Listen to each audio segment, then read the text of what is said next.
So अहिले चाहिँ दिपेन्द्र सिंह एरीको यो भिडियो चाहिँ एकदमै भाइरल भइरहेको छ, जसमा चाहिँ दिपेन्द्र सिंह एरीको फ्यान चाहिँ आएर चाहिँ फोटो खिच्ने भनेर या फिर हात मिलाउने भनेर आउँछन्, तर दिपेन्द्र सिंह एरीले चाहिँ यस्तो गर्छ।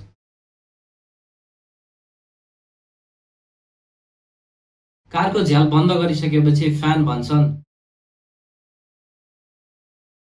हात त मिलाएर जानु न यार भनेर, तर दिपेन्द्र सिंह एरी केही प्रतिक्रिया नदिकन यत्तिकै जान्छन्। अब यसमा चाहिँ के भयो भन्दाखेरि त्यो 15 सेकेन्डको भिडियोले चाहिँ दिपेन्द्र सिंह एरीको क्यारेक्टर देखाउँदैन, तर अलिकति हाँस्दिए भएको पनि केही हुन्थ्यो। दिपेन्द्र सिंह एरीको हुन त केही पर्सनल इस्यु पनि होला, तर मलाई चाहिँ लाग्छ, म पनि एकदमै बिग फ्यान हो दिपेन्द्र सिंह एरीको, तर मलाई चाहिँ लाग्थ्यो अब हात नमिलाउन सक्यो नि एउटा मुस्कान दिन सकेथ्यो। तर केही छैन, एउटा 15 सेकेन्डको भिडियोले चाहिँ केही जज पनि गर्न सक्दैन। हाम्रो दिपेन्द्र सिंह एरी कस्तो मान्छे हुन्, कस्तो डिसिप्लिन, कस्तो अनुशासित मान्छे हुन्, त्यो सबैले थाहा नै छ।